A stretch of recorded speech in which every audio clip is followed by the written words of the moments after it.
Hello guys, कैसे हैं आप सब लोग। आई होप आप सब लोग अच्छे होंगे और अपनी स्टडी जो अब अच्छे से कर रहे होंगे। स्वागत है आपका मेरे यूट्यूब चैनल अचीव ड्रीम्स पर।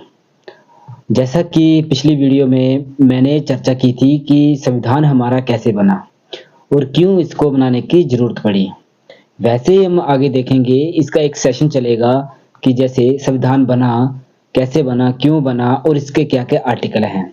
हम पूरे आर्टिकल 395 जो आर्टिकल हैं उसकी चर्चा इस चैनल में करेंगे, जो कि आपके किसी भी एग्ज़ाम, चाहे वो आर्मी का हो या चाहे यूपीएससी तक, पूरे ही लेवल में ये काम आने वाली सीरीज है। अभी हम बात करेंगे कि जो हमारा आर्टिकल 1 से लेकर 5 तक है वो किस तरह काम करता है। आर्टिकल 1 से लेकर 4 तक, 5 से लेकर 11 तक जो है वो सिटीजनशिप आ जाती है, नागरिकता आ जाती है। लेकिन आर्टिकल 1 से लेकर 4 तक जो है उसमें यूनियन की चर्चा की गई है। यूनियन यानी हमारा देश, संघ। इसमें ये बताया गया है कि हमारा जो संघ है वो जो सेंटर है, हमारी जो सेंटर की सरकार है या जो संघ है, उससे राज्य जो है वो अलग नहीं हो सकते।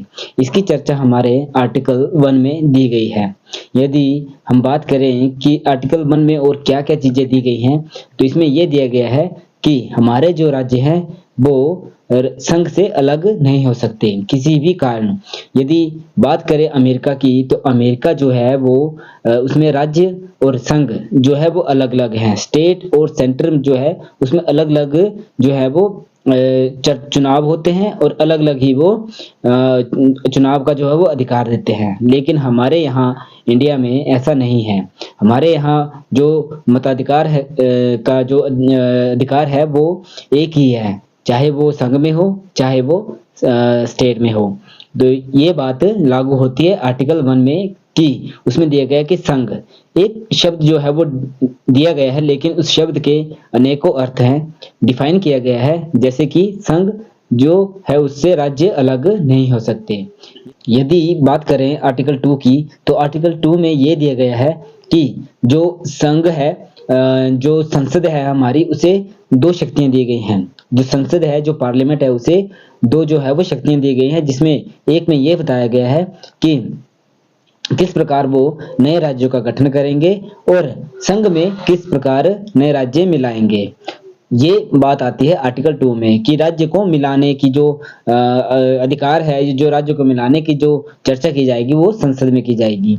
इसमें अगर बात करें आर्टिकल 3 की, तो इसमें बताया गया है कि राज्यों के नामों, सीमाओं में परिवर्तन, जैसे कि हमारी जो राज्य होते हैं उनके नाम परिवर्तित हो जाते हैं। जैसे यदि बात करें पुडुचेरी की, तो पुडुचेरी जो था वो पहले पांडिचेरी था, उसका नाम परिवर्तित करके पुडुचेरी रख दिया गया है। वैसे ही यदि बात करें कि आर्टिकल 4 में क्या दिया गया है, तो आर्टिकल 4 में हमें ये बताया गया है कि जो आर्टिकल 368 यानी कि पूरे जो हमारा संविधान है उसके अमेंडमेंट एक्ट, अमेंडमेंट का मतलब होता है संशोधन करना। जिस भी प्रकार किसी भी आर्टिकल में संशोधन होता है तो वो आर्टिकल 368 के अनुसार ही होता है। यदि बात करें आर्टिकल 4 में क्या चीजें ऐसी बताई गई हैं कि आर्टिकल 368 के अनुसार वो चीजें होंगी, लागू होंगी, तो उसमें यह बताया गया है कि जब भी राज्यों के नामों में परिवर्तन, सीमाओं में परिवर्तन, राज्यों का गठन, जो भी चीजें हैं उसको आर्टिकल 368 के अनुसार जो है वो एक संशोधित प्रक्रिया मानी जाएगी। जिसमें यदि नामों, राज्य के नामों में परिवर्तन होगा तो उसमें संसद का जो है उसके साथ साथ राज्यों की भी जो विधानमंडल होता है उसका भी जो सुझाव है वो लिया जाएगा। यदि बात करें कि राज्यों के सीमाओं में परिवर्तन, तो उस समय जो है वो इन चीजों में थोड़ा सा डिफरेंस आ जाता है। जैसे कि यदि संसद ने एक बार बोल दिया तो वो लागू हो जाएगा। आर्टिकल 368 के अनुसार यह संशोधित प्रक्रिया मान ली जाएगी। ये थे हमारे आर्टिकल 1 से लेकर 4 तक, जिसमें संघ के बारे में बताया गया है कि संघ किस तरह काम करता है, किस तरह यूनियन अपना जो काम करता है राज्यों के लिए। इसके बाद यदि बात करें तो आर्टिकल 5 से लेकर 11 तक, जिसकी चर्चा हम आगे की सीरीज में करेंगे। तब तक के लिए धन्यवाद। जय हिंद, जय भारत।